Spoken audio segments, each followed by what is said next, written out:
वेड प्रेमाचे भाग 35. रिया हळूच म्हणाली, मी खूप आनंदी आहे राज. मग राज म्हणाला, मग काय विचार करते सांग मला. रिया चपापून राजकडे वळली आणि आश्चर्याने त्याच्या डोळ्यात पाहू लागले. तुम्हाला कसं कळलं की मी काहीतरी विचार करते. राजने तिची कंबर पकडून तिला स्वतःजवळ ओढले आणि म्हणाला, आता तुम्ही माझ्या अर्धांगिनी आहात मॅडम. अर्धांगिनी म्हणजे शरीराचा अर्धा भाग, समजतंय ना. हे ऐकून रिया हसली आणि पुन्हा बाहेर बघू लागली. ठाकूर साहेब, हे सगळं मला स्वप्नासारखं वाटतंय. ही जागा खूप शांतता देते. स्वतःच्या नशिबावर विश्वासच बसत नाहीये की देव माझ्या आयुष्यात तुमची साथ आणि इतकं आनंद लिहिला होता. राजने तिला आपल्याकडे वळवले आणि तिचा चेहरा आपल्या दोन्ही हातात धरून म्हणाला, मग आता विश्वास ठेव, हे सगळं खरंच आहे आणि इथून पुढेही तुझं प्रत्येक स्वप्न असंच पूर्ण होईल. असं म्हणून त्याने तिचं कपाळाचे चुंबन घेतले. रियाने लाजेने आपल्या पापण्या झुकवल्या. हे पाहून राजने तिला पुन्हा फिरवले आणि मागून मिठीत घेऊन तिची कंबर कुरवाळत आपले ओठ तिच्या मानेवर फिरवायला सुरुवात केली. त्याच्या उष्ण स्पर्शेने रियाचं अंगावर शहारा आला आणि तिने डोळे मिटून घेतले. हे पाहून राजने तिला पलटवले आणि पुन्हा तिच्या कमरेभोवती आपला हात विळकून तिला स्वतःच्या जवळ ओढले आणि तिच्या मानेवर आपले ओठ फिरवू लागला. त्याच्या ओठांच्या स्पर्शाने रियाच्या अंगावर शहारा आला, ज्यामुळे तिचे हात राजच्या हातांवर घट्ट आवळले गेले. राज तिच्या मानेवर तोंड फिरवत धीम्या म्हणजे धुंद आवाजात म्हणाला, आता चल ना आत, थोडा वेळ आराम करूया, उद्या सकाळी फिरायला जाऊ. आता अशीच इथे उभी राहिलीस तर माझा इरादा बदलेल. राजचे बोलणे ऐकून रियाने झटकन आपले डोळे उघडले आणि राजकडे बघत म्हणाले, ते मला शावर घ्यायचा आहे, मी आत्ता येते. असे बोलून ती त्याच्या बाजूने निघू लागली. तेव्हा राजने झटकन रियाचे हात पकडून तिला आपल्या कडेवर उचलले. चल मग सोबतच अंघोळ करूया, असे म्हणत तो आत जाऊ लागला. रियाची तर अवस्था बिकट होत होती. ती राजच्या कडेवरून उतरण्यासाठी धडपडू लागले. नाही, तुम्ही सोडा मला, मी तुमच्यासोबत. ती पुढे काही बोलणार इतक्यात राजने तिच्या लाल ओठांवर आपले ओठ ठेवून तिचे चुंबन घेतले आणि तिला बाथरूममध्ये घेऊन आला. मग रियाला उभे करून तिला मागे ढकलत भिंतीला टेकवले. तिला काही समजण्याआधीच राजने शावर चालू केला आणि तिचे ओठ आपल्या ओठात घेऊन तो तिला वेड्यासारखे चुंबन घेऊ लागला. रियाचे डोळे मिटले गेले. थंडगार पाणी दोघांच्या अंगावर पडत होते. राज अतिशय खोलवर तिचे चुंबन घेऊ लागला. त्याचे हात रियाचं पोटांवरून फिरू लागले. राजच्या त्या कृतीने रियाचा श्वास वेगाने वाढला. राज अतिशय खोलवर तिचे चुंबन घेऊ लागला. तिचे हात राजच्या छातीवर घट्ट आवळले गेले, जे त्याला अधिक धुंद करण्यासाठी पुरेसे होते. तो जणू वेडा होऊन फक्त रियाला खोलवर चुंबन घेत होता. मग त्याने तिच्या कमरेवरची पकड अधिक घट्ट केली आणि तिला थोडे वर उचलून भिंतीशी टेकवले. रिया त्या भावनांमध्ये इतकी हरवून गेली होती की राजने कधी तिच्या ड्रेसची जीप उघडून तो खांद्यावरून खाली सरकवला हे तिला समजलेच नाही. जेव्हा रियाचा श्वास अडकू लागला तेव्हा राजने तिचे ओठ सोडले आणि तिच्या खांद्याचे चुंबन घेऊ लागला. हळूहळू त्याने रियाच्या अंगावरील सर्व कपडे उतरून खाली जमिनीवर फेकून दिले आणि तिच्या मानेवर आपले ओठ टेकून मोठा श्वास घेऊ लागला. यामुळे रियाच्या शरीरात एक वेगळीच जाणीव निर्माण झाली. तिचे हात राजच्या केसात घट्ट अडकले. आता राजने तिला पुन्हा थोडे वर उचलले आणि तिच्या ओठांचे चुंबन घेत तो हळूहळू रियामध्ये सामावून गेला. काही वेळाने दोघांचे वेगवान श्वासाने रियाचा तो धुंद आवाज पूर्ण बाथरूममध्ये घुमू लागला, जो त्या दोघांच्या अथांग प्रेमाची साक्ष देत होता. सुमारे 1 तासानंतर दोघे बाथरूममधून बाहेर आले आणि सोफ्यावर बसले. रात्रीचे 9 वाजले होते. थोड्या वेळाने जेव्हा राजचा फोन आला तेव्हा तो रियाला आपल्या मांडीवर बसवून एका हाताने बोलू लागला. रियासुद्धा त्याच्या केसांशी खेळू लागली. राजच्या मनाला एक प्रकारची शांतता मिळत होती. काही वेळाने राजने बोलणे संपवले आणि तो रियाकडे पाहू लागला. ती अजूनही आपल्याच कामात मग्न होती. राजने अचानक तिच्या मानेवर हात ठेवला आणि तिचे ओठ आपल्या ओठांच्या जवळ आणत तो म्हणाला, आधी डिनर करून घेऊया, मग तुझ्याकडे नंतर बघतो. ही जी मस्ती तू करतेस ना, ती तुला नंतर सांगतो. बोलताना राजचे ओठ रियाच्या ओठांना स्पर्श करत होते. त्याचे बोलणे ऐकून रियाचे डोळे विस्फारले आणि ती झटकन राजच्या मांडीवर उठू लागली. पण राजने पुन्हा तिची कंबर पकडून तिला आपल्या मांडीवर बसवून घेतले. तो म्हणाला, आता यात लाजण्यासारखे काहीच नाहीये टपराईन. आपल्या दोघांमध्ये आता कोणताही पडदा राहिलेला नाहीये. हे ऐकून रिया लाजेने चूर झाली. राज काही बोलणार इतक्यात डोरबेल वाजली. त्याने रियाला खाली उतरवले आणि तो दरवाजा उघडायला गेला. तिथे 2 रूम सर्व्हिस मुली जेवण घेऊन उभ्या होत्या. राजने एक नजर आत टाकली. तिथे रिया फोनवर बोलत बाल्कनीमध्ये निघून गेली होती. राजने त्या मुलींना आत बोलावले आणि प्लेटमध्ये जेवण वाढायला सांगितले. काही वेळाने त्या मुली तिथून निघून गेल्या. मग रिया आपले बोलणे संपून आत आली. तिलाही खूप जोरात भूक लागली होती. ती राजजवळ येऊन बसली आणि राज तिला स्वतःच्या हाताने भरवू लागला. काही वेळाने दोघे हात धुवून बेडवर येऊन झोपले. प्रवासामुळे दोघेही खूप थकले होते. राजने रियाला आपल्या मिठीत घेतले आणि तो झोपी गेला. रियाही अगदी समाधानाने त्याच्या छातीवर डोके ठेवून शांत झोपली होती. दुसऱ्या दिवशी सकाळी राज आणि रिया दोघेही फिरायला जाण्यासाठी तयार होत होते. रियाने आज लाल रंगाचा फुल स्लीव्ज असलेला फ्रॉक घातला होता. तिने आपले केस मोकळे सोडले होते आणि बाजूला एक सुंदर क्लिप लावली होती, ज्यामध्ये ती एखाद्या लहान गोंडस मुलीसारखी दिसत होती. राज सोफ्यावर बसून बराच वेळ तिच्याकडेच एकटाक पाहत होता. जेव्हा रियाने आपले केस नीट करून राजकडे पाहिले, तेव्हा त्याला आपल्याकडे असे पाहताना बघून ती लाजून गेली आणि आपला ड्रेस ओढू लागली. राज सोफ्यावरून उठला आणि तिच्या जवळ येऊन हळू आवाजात म्हणाला, टपराईन, आता बाहेर फिरायला जाण्याचं बेत रद्द. माझा मूड बदलला आहे. हे ऐकून रिया आपले मोठे डोळे करून त्याच्याकडे पाहू लागली. मग मान नकारार्थी हलवत ती पटकन म्हणाली, नाही ठाकूर साहेब, आपल्याला फिरायला जायचे आहे. मला ही सुंदर जागा पाहायची आहे, प्लीज. हे ऐकून राज हसला आणि पुढे होऊन तिच्या कपाळाचे चुंबन घेत म्हणाला, मी गंमत करत होतो. रिया लाजेने गुलाबी झाली. काही वेळाने दोघेही तिथून फिरायला निघाले. इकडे बेंगळूरमध्ये निशा आणि नील ह्या दोघांची लग्नाची निम्म्याहून जास्त खरेदी पूर्ण झाली होती. उद्या निशाही मुंबईला जाणार होती, कारण लग्नाला आता काहीच दिवस उरले होते. निशाला आपल्या कुटुंबासोबत थोडा वेळ घालवायचा होता. आज नील निशाला कॉलेजला सोडायला आला होता. काही वेळाने कॉलेजच्या बाहेर नीलची गाडी थांबली. निशा बाहेर आली तेव्हा नील तिला संध्याकाळी भेटण्याचं बोलून ऑफिसला निघून गेला. निशा कॉलेजच्या आत जाणार इतक्यात पाठीमागून एक आवाजामुळे तिची पावले तिथेच थांबली. शेवटी तू तुझी लायकी दाखवून दिलीसच ना, मिस निशा सूर्यवंशी. निशाने मागे वळून पाहिले तर त्या व्यक्तीला पाहून तिचे डोळे विस्फारले. दुसरीकडे ऑफिसमध्ये आज राज नसल्यामुळे नीलवर कामाचा खूप ताण आला होता. त्याने आज दुपारचे जेवणही केले नव्हते. काही वेळाने यशवंत आले. नीलला फाईल्समध्ये गळून गेलेले पाहून त्यांनी दरवाजा ठोठावला. नीलने फाईलमध्ये पाहतच त्यांना आत येण्यास सांगितले. यशवंत आत आल्यावर नीलने डोळे वर करून पाहिले आणि त्यांना समोर पाहून तो आपल्या खुर्चीवरून उभा राहिला. या ना मामा, काही काम होतं का? मग यशवंत म्हणाले, नाही, तू आज जेवायलाही आला नाहीस, म्हणून मी पाहायला आलो. मग नील म्हणाला, बस जातच होतो मामा, थोडंच काम उरलंय. मग यशवंत म्हणाले, काम तर होतच राहील, आधी जेवण कर, हे तुमच्या मामीचे आदेश आहे. नाही तर तुला तर माहीतच आहे तुझी मामी. त्यांचे बोलणे ऐकून नील हसला. मग लॅपटॉपाने फाईल्स बंद करून तो यशवंत त्यांच्यासोबत तिथून बाहेर पडला. मोबाईल त्याने केबिनमध्ये सोडला होता, ज्यावर सतत निशाचे फोन येत होते. बघता बघता संध्याकाळ झाली. नील कामात इतकं व्यस्त होता की त्याने अजून मोबाईल पाहिलाही नव्हता.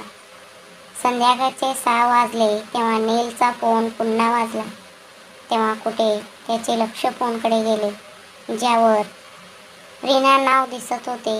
नीलने आपले डोळे मिटले आणि खुर्चीला मागे डोके टेकवले. मग त्याने कॉल स्वीकारला. पलीकडून रीना काहीतरी बोलली. ते ऐकून नील फक्त हा म्हणाला आणि त्याने फोन ठेवला. त्यानंतर तो मोबाईल पाहू लागला, ज्यामध्ये निशाचे 15 मिस कॉल्स होते.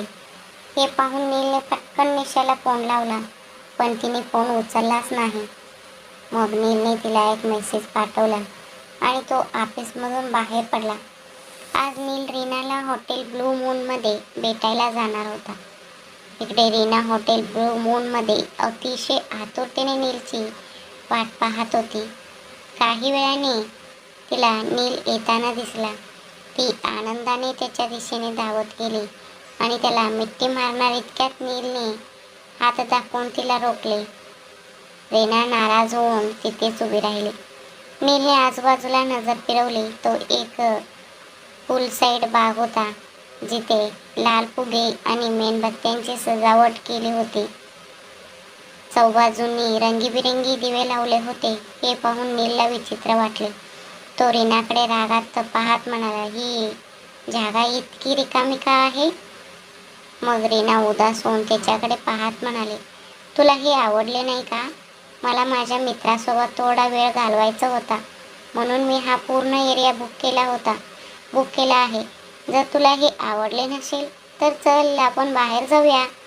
नीलने आधी तिच्याकडे रागाने पाहिले आणि म्हणाला, बुकिंग तर असं केलंय जणू मी तुझ्या बॉयफ्रेंड आहे आणि तू मला इथे प्रपोज करणार आहेस.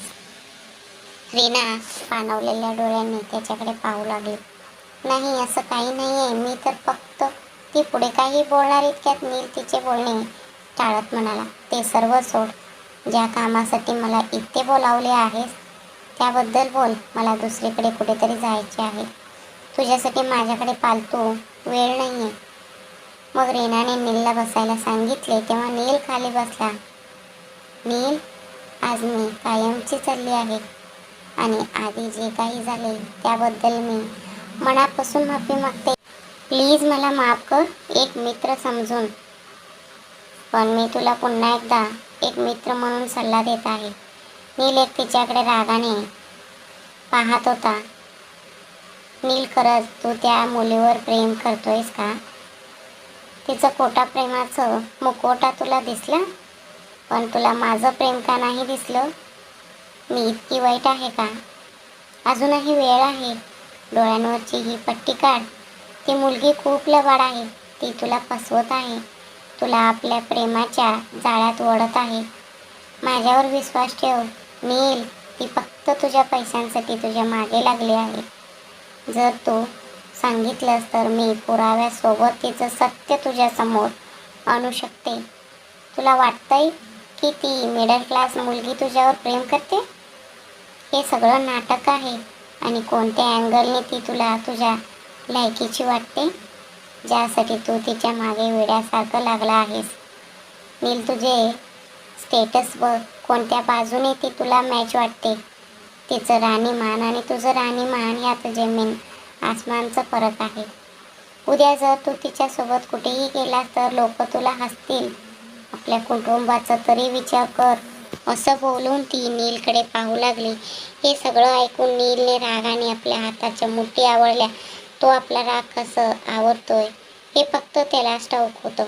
तो आपल्या खुर्चीवरून उभा राहिला. त्याला उभं राहिलेलं पाहून रीनाही उभी राहिली. बर, खरंच ती मुलगी माझ्यावर प्रेम करत नाही?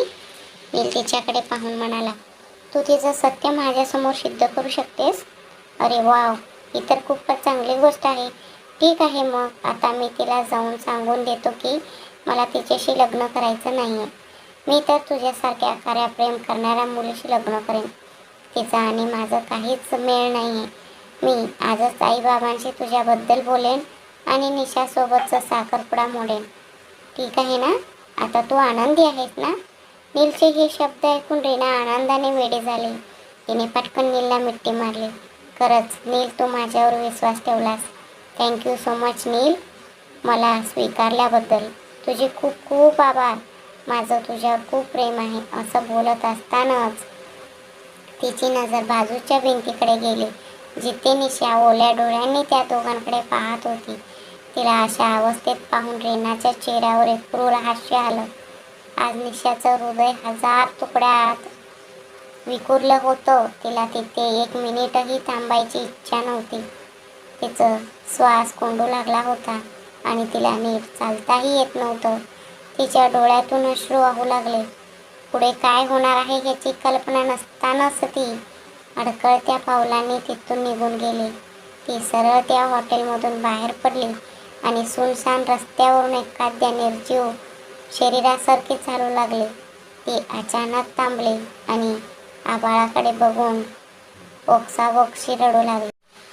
चहूबाजूंनी अंधार पसरला होता. फक्त चंद्राचा प्रकाश आणि रस्त्याच्या कडेला असलेला दिव्यांचा प्रकाश तिच्यावर पडत होता. ती आभाळाकडे बघत म्हणाली, हे देवा, हे माझ्यासोबत काय झालं? नशीब माझ्याशी कोणता खेळ खेळतंय? थट्टा करण्यासाठी तुम्हाला मीच मिळते का? माझ्यासोबत नेहमी असंच का होतं? सगळे मला सोडून का जातात? मी कुणाच्या तरी आयुष्यात राहण्या लायकीची नाही का? मी कुणाचेही लायक नाही का? मी इतकी वाईट आहे का? हो, मी अनाथ आहे. म्हणूनच आज माझ्या प्रेमाची थट्टा उडवली गेली. आता मी कोणत्या तोंडाने घरी जाऊन आई बाबांना सांगू की ज्या मुलाला मी स्वतःसाठी निवडलं होतं त्यानेही मला अर्ध वाटेत सोडलं. माझ्या हृदयावर कोणीतरी खंजिराने वार करून त्याचे छोटे छोटे तुकडे केले आहेत. प्लीज देवा, आता मी काय करू? मला एखाद्या मार्ग दाखव, असे म्हणत ती खूप मोठ्याने रडू लागली. बराच वेळ ती गुडघ्यांवर बसून रडत राहिली. जेव्हा तिच्या डोळ्यातील पाणी सुकले तेव्हा ती शून्यात बघत त्या रस्त्याकडे पाहू लागली. काही वेळाने तिने तिथून कॅब बुक केली आणि ती घरी आली. आज खरंच निशाला खूप त्रास झाला होता. नीलच्या तोंडून हे सगळं ऐकून तिला वाटलं होतं की नील रेनाला चांगला धडा शिकवेल, पण इथे तर सगळं उलटच झालं होतं. दुसरीकडे रेना नीलला मिठी मारून उभी होती. नीलला इतकं भयानक राग आला की त्याने एका झटक्यात रेनाला स्वतःपासून दूर ढकलले. ती अडकळत मागे झाली आणि नीलकडे पाहू लागली. ती काही बोलणार इतक्यात नीलने जोरात तिच्या गालावर एक कानाखाली लावले. रेना सरळ जमिनीवर कोसळली. ती आपल्या गालावर हात ठेवून नीलकडे पाहू लागली. नील तिच्याकडे बोट दाखवत म्हणाला, तुझ्यासारख्या मुलींना मी चांगलं ओळखून आहे आणि तू काय चीज आहेस ते हे मला नीट ठाऊक आहे. आता तू माझ्या बायकोबद्दल जे इतकं घाणेरडं बोललीस ना, मन करतंय तुला इथे जिवंत गाडून टाकावं. पण दुर्दैवाने तुझ्यासारख्या नीच मुलीचं खून करून मला माझे हात घाणेरडे करायचे नाहीत. मग त्याने रेनाचा हात पकडून तिला ओढत उठवले आणि म्हणाला, माझी निशा काय आहे हे मला तुझ्याकडून जाणून घेण्याची गरज नाही आणि तिचं चारित्र्य प्रमाणपत्र तुझ्याकडून घेण्याचीही गरज नाही. ती जी काही आहे ती सर्वांसमोर काचेसारखी स्वच्छ आहे. तुझ्यासारखी घाणेरडी मुलगी नाही ती, समजलीस? त्यापुढे कधीही तुझं हे काळं तोंड मला दाखवू नकोस, नाहीतर मी काय करेन हे माझं मलाही माहीत नाही, समजलीस का? असं वरडत त्याने रागाने त्या काचेचं टेबलाला जोरात लाथ मारली. रीना धचकली आणि 2 पावले मागे सरकली. नील तिथून रागाने वेगाने बाहेर निघून गेला. रीना डोळ्यात पाणी आणून त्याला जाताना पाहत होती आणि जोरात खुर्चीवर बसून रडू लागली. मग आपले अश्रू पुसत ती म्हणाली, जाण्यापूर्वी शेवटचा एक प्रयत्न करायला आले होते, पण तुझं प्रेम जिंकलं नील. तुझं तिच्यावरच प्रेम खरं आहे. मग तिने कोणाला तरी फोन लावला आणि म्हणाली, फ्लाईट 9 वाजता आहे, मी तुला तिथेच भेटते. असे बोलून ती सुद्धा एअरपोर्टकडे निघाली. दुसरीकडे नील घरी आल्यावर निशाला सतत फोन करत होता, पण ती त्याचा फोन उचलत नव्हती. आता नीलचे डोके जड होऊ लागले होते. एकतर आज कामाचा ताण आणि त्यात रीनाचे ते बकवास बोलणे ऐकून त्याचे डोके पूर्णपणे फिरले होते. तो आपले डोके धरून बसला. खरंच त्याचे डोके रागाने आणि वेदनेने फुटत होते. काही वेळाने अनिता त्याला जेवायला बोलवण्यासाठी आली. तेव्हा त्याने जेवून आलो आहे असे कोटे सांगितले. मग त्याने पटकन निशाला एक मेसेज केला आणि उद्या सकाळी 10 वाजता भेटायला सांगून डोकेदुखीची एक गोळी घेऊन तो झोपून गेला. तिकडे निशा आपल्या खोलीत दिवे विझावून खिडकीपाशी गुडघे दमडून बसली होती आणि शून्यात नजर लावून दूरवरच्या काळोख्या रस्त्याकडे पाहत काहीतरी विचार करत होती. फ्लॅशबॅक. निशा कॉलेजच्या आत जाणार इतक्यात पाठीमागून आलेल्या आवाजाने तिची पाऊले थांबली. शेवटी तू तुझी लायकी दाखवून दिलीसच ना मिस निशा सूर्यवंशी. हे ऐकून निशा मागे वळली. समोर रीनाला पाहून तिचे डोळे विस्फारले. रीना आपल्या चेहऱ्यावर एक क्रूर हास्य आणत म्हणाले, तुला असं वाटत नाही का की तू तुझ्या लायकीपेक्षा थोडं जास्तच हवेत उडतेस? हो, एका श्रीमंत मुलाला जाळ्यात ओढला आहेस ना, मग गर्व तर करणारच. पण लक्षात ठेव, नीलचं पहिलं प्रेम मीच आहे. हे ऐकताच निशाला इतकं राग आला की तिने जोरात रीनाच्या गालावर एक कानाखाली लावली. काही विद्यार्थी तिथून जात असताना थांबले आणि त्यांचे बोलणे ऐकू लागले. रीना आपल्या गालावर हात ठेवून तिला रागाने घुरू लागली.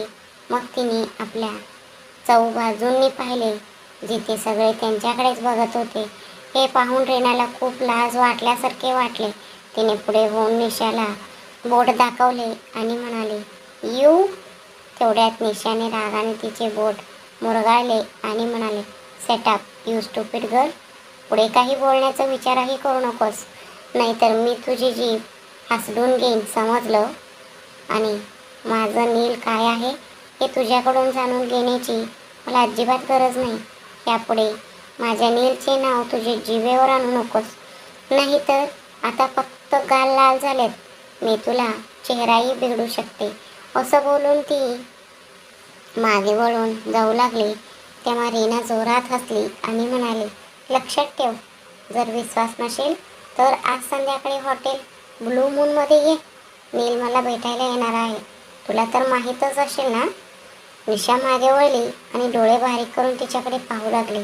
निशाच्या चेहऱ्यावरचे ते भाव पाहून रीना हसली आणि म्हणाली, तुला बघून तर असं वाटतंय की नीलने तुला काही सांगितलंच नाहीये.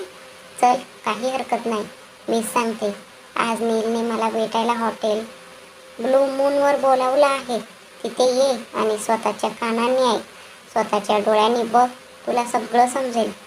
तसं निशा, नील तुझ्यावर प्रेम तर करतोय ना, तर तो तुझ्यावर खरं प्रेम करतो तर त्याने अजून तुला का नाही सांगितलं की मी आज संध्याकाळी त्याला भेटणार आहे? हे ऐकून निशा काहीच बोलली नाही आणि थेट कॉलेजच्या आत निघून गेली. रीनाची ही गोष्ट तिला खटकत होती की ती नीलला संध्याकाळी भेटणार आहे, पण नीलने ह्याबद्दल तिला काहीच सांगितलं नव्हतं. हाच विचार करून ती नीलला वारंवार फोन करत होती, पण नील फोन उचलत नव्हता. नंतर कॉलेजमधून घरी जाऊन निशा तयार झाली आणि संध्याकाळी रीनाने सांगितलेल्या पत्त्यावर पोहोचले. खरे तर ती रीनाला धडा शिकवण्यासाठी गेली होती आणि तिथे नीलला भेटून त्याच्यासमोर सर्व गोष्टी स्पष्ट करणार होती. ह्याच विचाराने ती तिथे पोचले, जिथे नील आणि रीना दोघेही खुर्चीवर बसले होते. रीना नीलला निशाबद्दल काहीतरी सांगत होती आणि नील शांतपणे सर्व ऐकून घेत होता. पुढे जे काही घडलं ते ऐकून निशा रडत तिथून निघून आली, हे न जाणून घेता की तिच्या निघून गेल्यावर तिथे नेमके काय झाले होते. फ्लॅशबॅक संपला. निशाने आपले अश्रू पुसले आणि खिडकीतून खाली उतरून बेडवर बसली. तिची नजर मोबाईलवर गेली. तिने मोबाईल पाहिलं, ज्यामध्ये नीलचे अनेक मिस कॉल्स होते आणि एक SMS होता. तो वाचून निशाने मनातल्या मनात एक मोठा निर्णय घेतला. आता फक्त उद्याच्या दिवसाची प्रतीक्षा होती. ती बेडवर आडवी झाली, पण झोप तिच्या डोळ्यापासून कोसो दूर होती. ती फक्त शून्यात नजर लावून छताकडे पाहत राहिली. मग माहीत नाही कोणत्या प्रहारात तिला डोळा लागला आणि ती झोपेच्या अधीन झाली. तिकडे मनालीमध्ये राज आणि रिया दोघंही फिरून परतले होते. आज रियाने खूप एन्जॉय केलं होतं. तिने राजसोबत खूप मस्ती केली होती. ते दोघे अनेक ठिकाणी फिरून आले होते. संध्याकाळ झाली होती. राजने रियासाठी पूल साईडला काहीतरी खास प्लॅन केलं होतं, जिथे तो स्वतः सजावट करत होता. त्याच्या टपऱ्यांसाठी चौबाजूंनी लाल फुगे लावले होते आणि मेणबत्त्या जळत होत्या. जमिनीवर लाल गुलाबांच्या पाकळ्या अंतरल्या होत्या. सर्व काही तयार होतं. फक्त रियाची प्रतीक्षा होती. सुमारे 10 मिनिटांनंतर बांगड्यांचं किणकिणाटाने राजचे लक्ष वेधले. तो पूलच्या कडेची शेवटची मेणबत्ती पेटवत होता. त्याने वळून त्या दिशेला पाहिलं, पण समोरचे दृश्य पाहून त्याच्या हातातील मेणबत्ती खाली पडली. जणू त्याच्या हृदयाचे ठोके थांबले होते. रियाला त्या रूपात पाहून तो आपली शुद्ध हरवून बसला होता. रिया दरवाजाजवळ उभी होती. तिने चॉकलेट रंगाचं मांड्यापर्यंत येणारा एक अत्यंत सुंदर स्लीवलेस फ्रॉक घातला होता. त्या ड्रेसमध्ये तिची गोरी काया अधिकच खुलून दिसत होती. तिचे लांब सडक पाय आणि उघडी मान राजच्या हृदयाची धडधड वाढवत होते. रियाला खूप लाज वाटत होती, कारण तिने ह्या आधी असा ड्रेस कधीच घातला नव्हता. आज पहिल्यांदाच राजच्या आग्रहखातर तिने हे धाडस केलं होतं. राजला पाहताच तिने लाजून आपल्या पापण्या लवलवल्या आणि ती तिथेच उभी राहिली. ती एका हाताने आपला ड्रेस खाली ओढण्याचा प्रयत्न करत होती. राजने आपल्या छातीवर हात ठेवला आणि तो हळूहळू रियाचं जवळ आला. त्याला आपल्याकडे येताना पाहून रिया धडकत्या हृदयाने मागे सरकू लागली. पण राजने चपळाईने तिला आपल्या जवळ ओढले आणि तिच्या कमरेभोवती आपला हात विळखा घातला. रिया त्याचं मिठीत विरघळून गेली. राजने तिला हळूच भिंतीला टेकवले आणि तो स्वतः तिच्या अगदी जवळ आला. तिने लाजेने भरलेले आपले डोळे उचलून राजकडे पाहिले. तेव्हा राज तिच्या चेहऱ्याजवळ एक मदहोश होऊन म्हणाला, आता अजून किती वेळ माझं हृदय लुटणार टपराईन? हे ऐकून रियाचे गाल लाजेने लाल झाले. तिचा तो लाल झालेला चेहरा पण राजच्या हृदयाचे टोके अधिकच वाढले. त्याने पुढे होऊन रियाच्या कपाळाचे चुंबन घेतले. मग तिचा हात धरून तो तिला पूलजवळ घेऊन आला. चौबाजूंनी खूप सुंदर सजावट केली होती. पूलच्या कडेला छोट्या छोट्या मेणबत्त्या लावल्या होत्या, ज्यांच्या प्रकाशात पाणी चमकत होते. जमिनीवर गुलाबाच्या पाकळ्यांचा सडा होता, ज्यावरून चालताना रिया कुतूहलाने सर्व काही पाहत होती. जिथे अनेक लाल फुगेही होते. सर्वात महत्त्वाचे म्हणजे पूलच्या पाण्यामध्ये गुलाबाच्या पाकळ्यांनी आय लव्ह यू रिया असे लिहिले होते. ते पाहून रिया आनंदाने वेडी झाली. राज आपल्या पॅन्टच्या खिशात हात घालून तिच्या मागे मागे चालत होता आणि आपल्या नजरेने तिला न्याहाळत होता. रिया पटकन मागे वळली आणि राजच्या गळ्यात पडली. राजने तिच्या कमरेला धरून तिला थोडे वर उचलले आणि 2 पावले मागे झाला. त्याने आपले तोंड तिच्या मानेजवळ नेले, ज्यामुळे रियाचा श्वास अधिकच वेगवान झाला. राजच्या ह्या स्पर्शाने तिच्या संपूर्ण शरीरात शहारे येत होते. तिने आपले डोळे मिटले आणि राजच्या कानात पुटपुटले, थँक्यू ठाकूर साहेब, माझं आयुष्य इतकं सुंदर बनवण्यासाठी आणि मला इतकं स्पेशल फील करून देण्यासाठी. हे बोलताना रियाचे ओठ राजच्या कानाला स्पर्श करत होते, ज्यामुळे रियाच्या कमरेवरची पकड अधिकच घट्ट झाली. राजच्या ह्या हालचाली रियालाही मदहोश करू लागल्या होत्या. मग ती राजपासून थोडी वेगळी झाली आणि लाजाने जड झालेले आपले डोळे त्याच्या नशिल्या डोळ्यांना भिडवून म्हणाले, मी तुमच्यावर खूप प्रेम करते ठाकूर साहेब. तुमच्याशिवाय मी एक क्षणही दूर राहू शकत नाही. तुम्ही कधीच माझ्यापासून दूर जाऊ नका. मी तुमच्याशिवाय जगू शकणार नाही. मला कायम तुमची साथ हवी आहे.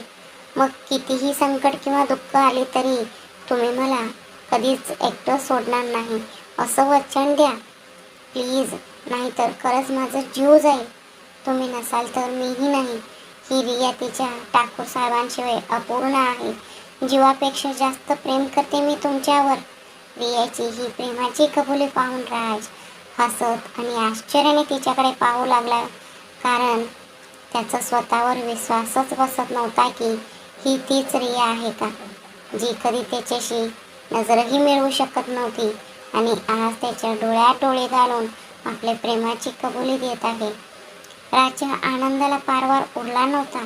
त्याने रियाला जवळ ओढले आणि घट्ट मिठीत मारले. तो म्हणाला, आय लव्ह यू जान, तू माझे आयुष्य आहेस. माझ्या प्रत्येक श्वासात तू वसलेली आहेस. तुझ्या प्रत्येक सुखात, दुःखात आणि प्रत्येक पावलावर मी तुझ्यासोबत असेन, समजलं? तुला स्वतःपासून कधीच दूर जाऊ देणार नाही मी. तू माझ्या मनात इतकी खोलवर रुजली आहेस की तिथून तुला कोणीही काढू शकणार नाही. हे ऐकून रियाचे डोळे पाणवले आणि तिने राजला अधिकच घट्ट पकडले. काही वेळाने दोघे एकमेकांपासून वेगळे झाले. राज तिला डिनर टेबलापाशी घेऊन आला. जेवण संपून ते पुन्हा पूल साईड जवळ आले.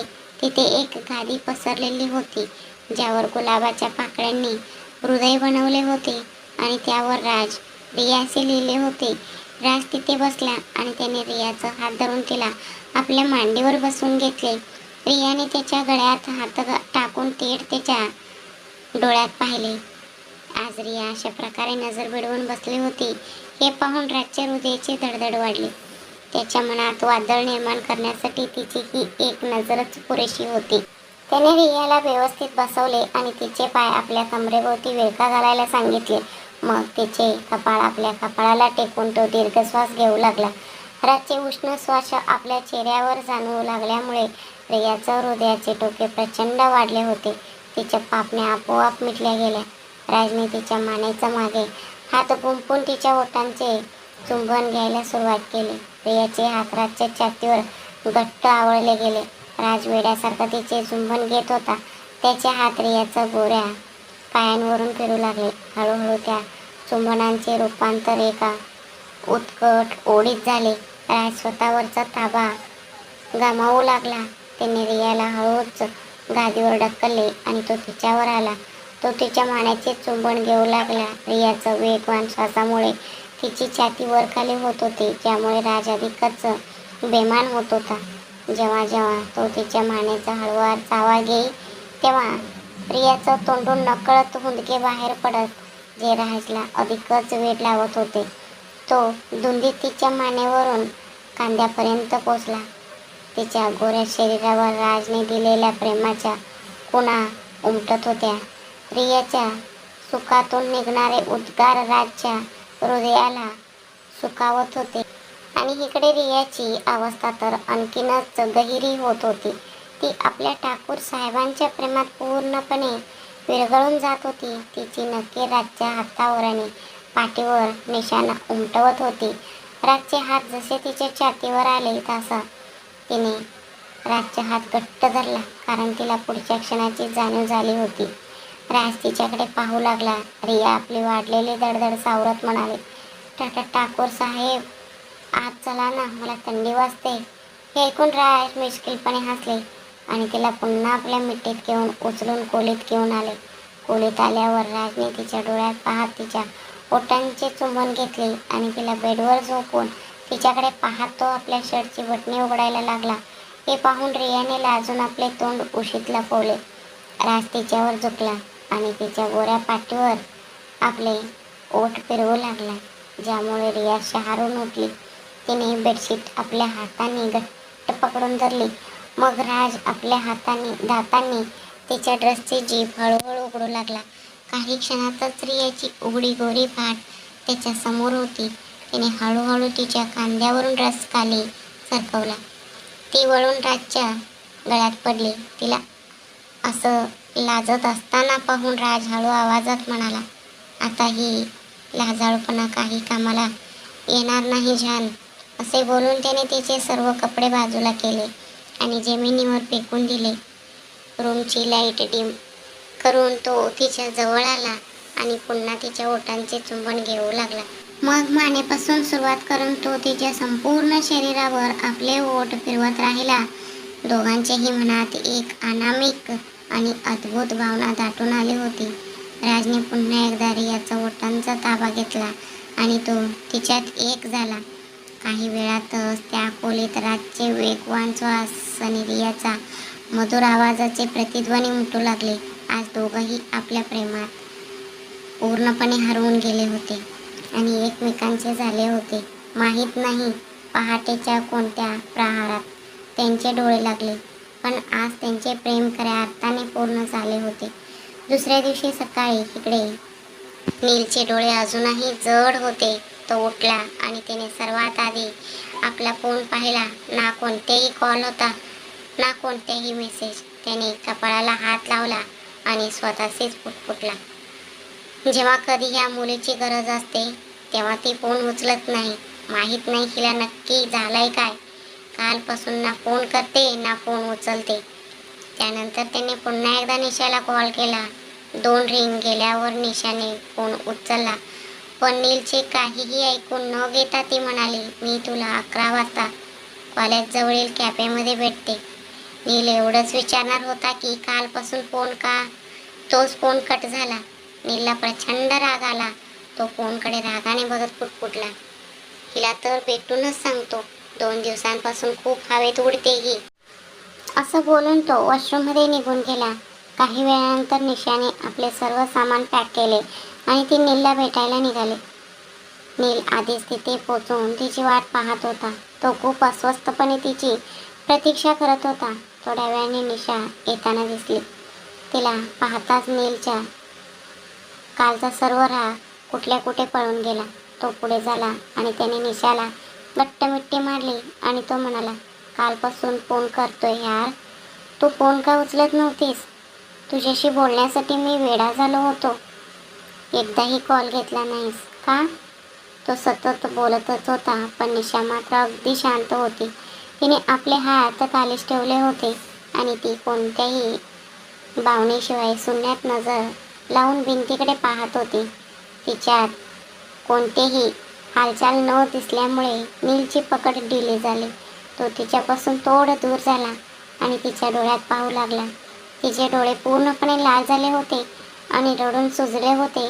त्याने पटकन आपले दोन्ही हात निशाच्या चेहऱ्यावर ठेवले आणि तो तिच्या लाल झालेल्या डोळ्यात पाहू लागला आणि तिला जवळ ओढून म्हणाला, काय झालं. तू तू रडत होतीस का. काही झालंय का. तुझे डोळे इतके लाल का आहेत. मला सांग काय झालंय. तुला कोणी काही बोललंय का. निशा फक्त त्याच्या डोळ्यात पाहत होती. तिला काहीच बोलताना न पाहून नीलला भीती वाटू लागली. त्याने तिच्या कपाळाचे चुंबन घेतले आणि म्हणाला, अशी शांत का आहेस यार. काहीतरी बोल ना. तुझ्या ह्या शांततेमुळे मला भीती वाटते. निशा नीलचं बोलणं तोडत गंभीर आवाजात ओरडली, तुम्ही माझ्यासोबत असं का केलं नील. हे ऐकून नीलचे तर होशच उडाले. तो आश्चर्याने तिच्याकडे पाहू लागला. निशाने त्याच्या छातीवर जोरात धक्का दिला आणि रडत म्हणाले, का केलं तुम्ही असं माझ्यासोबत मिस्टर नील. माझ्या प्रेमाची चेष्टा का केलीत. माझ्या आयुष्याशी का खेळला. तुम्हाला लाज नाही वाटली. हे ऐकून नील थक्क झाला. तो रागाने तिच्याकडे पाहत ओरडला, काय बकवास करतेस आणि हे फालतू बोलणं का बोलतेस. वेडी झाली आहेस का. हो झाली आहे मी वेडी. मी आधीपासून वेडी होते. एकदा फसवणूक होऊनही मी पुन्हा तुमच्यावर जीव लावला. मला तर आता स्वतःशीच हसू येते. निशा आता नीलवर कोणता गंभीर आरोप लावणार. नील स्वतःला निष्पाप सिद्ध करू शकेल का की त्यांचं नात्यात आता कायमची दरी निर्माण होणार. तुम्हाला काय वाटते. नील खरंच निशाला फसवतोय का की ही सर्व रीनाची चाल आहे. निशा आता नीलला शेवटची संधी देईल की तिथून निघून जाईल. पुढच्या भागात निशाने पाहिलेलं अर्धवट सत्य समोर येईल की नीलचा खरा चेहरा उघड होईल. हे पाहणे रंजक ठरेल. मग काय, पाहत राहा. मी लवकरच येते.